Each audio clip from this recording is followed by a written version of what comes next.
pressure wash this fridge out. You can see it's pretty filthy. I started a little bit and then I realised I should be making a video about it to show you guys. Main things are, you can see the seals on this are pretty filthy as well. You don't want to hit them with a pressure washer from too close. So we're going to be pressure washing it. You can skip this step if you don't have a pressure washer, you can't get the fridge outside or for whatever other reason, but a pressure washer really does give it a great clean. Gets into all the nooks and crannies and blows all the shit out, and to be honest it's easier than doing it any other way. What we want to be a bit careful of is blowing shit through here into the back. There's a little drain hole back there which is meant to drain all the water out when a heater comes on back there. You don't need to know too much about it, but there's a drain hole back there, and if it gets a little bit of mold or crap in it, it's potentially going to block, and then it's going to cause you problems later. You'll end up with a fridge that's too warm and a freezer that works. So if you have that issue shortly after doing this, or a month after doing this is probably more accurate, then you know you've done that. And you'll need to turn the fridge off and pull off this panel and clear the blockage. I've got it sitting on, my fridge sitting on a bit of AstroTurf so I don't blast gravel and shit all up on the underneath. When you're cleaning, these lines are important to making it look clean.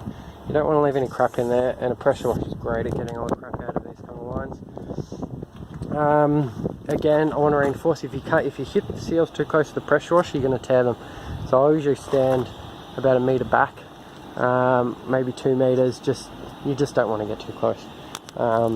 It's just an expensive and needless issue to cause. Not necessarily expensive, you can always buy some seal fix glue, but it's not going to be as pretty. We're going to blast back here as well. You can see the compressor. I've already pulled this drain pan off. The drain pan sits up there, but if it's easy to get off, this one is. I'm going to pull it off and clean it off the fridge. I'm going to clean all of this crap out. I'm even going to spray this a bit, but I want to be a bit careful about getting too much water back here.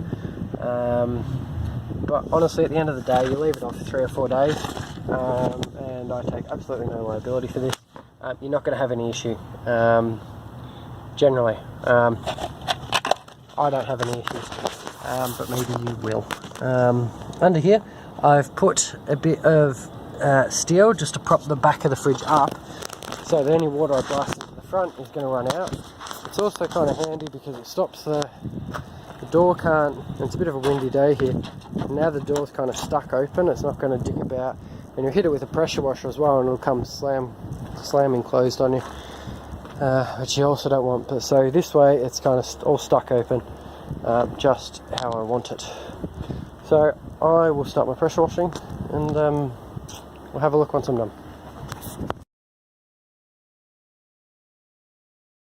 So we've run the first step with the pressure washer, and it's a little bit cleaner.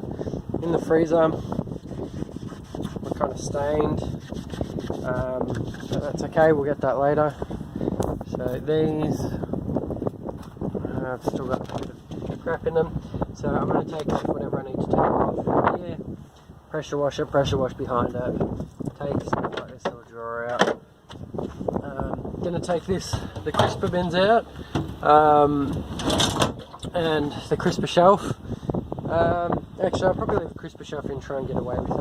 If you're not doing the pressure washer step, you pretty much need to take out every single shelf and wash it, because what you're going to get is crap like in here, and that you just can't get out. Like if you just come in with like a rag and some soapy water, it's not going to get that stuff. With the pressure washer, I can just blow it all out, and it makes it easier. I don't really need to take the fridge apart.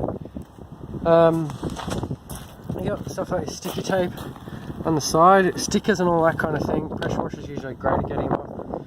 It's not getting these off. That will have to come back out later, but if you can get that kind of stuff off,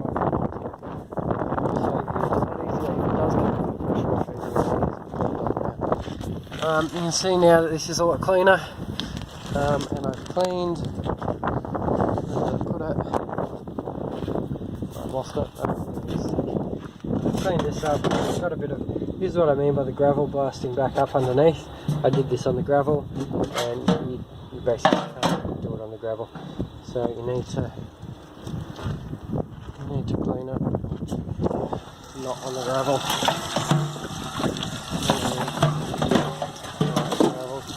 So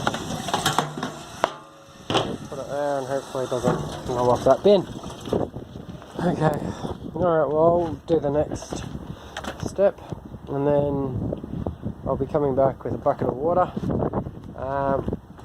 and a bit of detergent, actually a lot of detergent, as much detergent as you can get.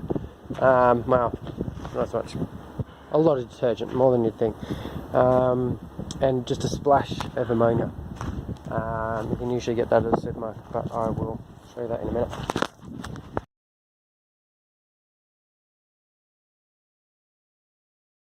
We've got that about as clean as we're going to get it with the pressure washer. You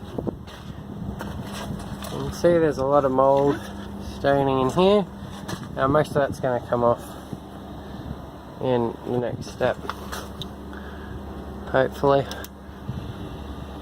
Well, not hopefully, it will. There was that's what I want to show.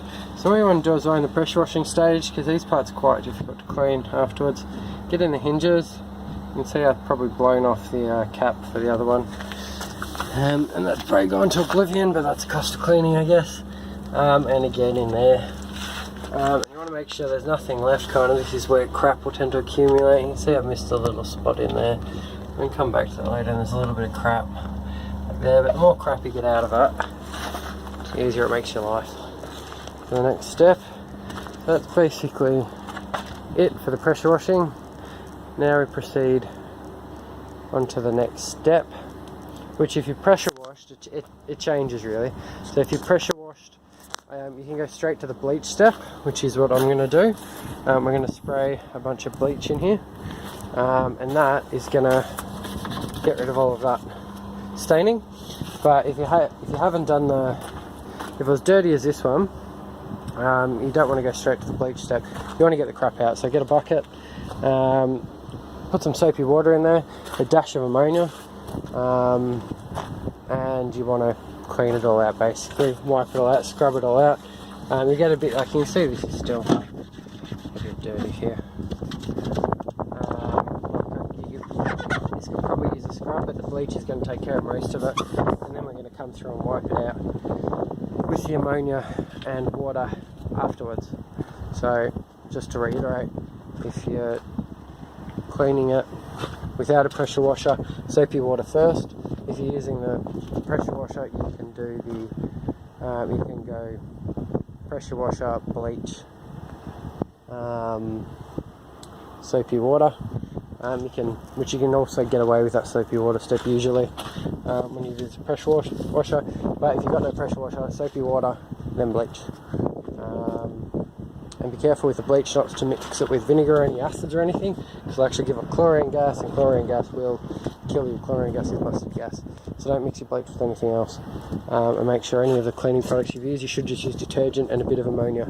And make sure that's all pretty dried out before you go into the bleach step. Okay.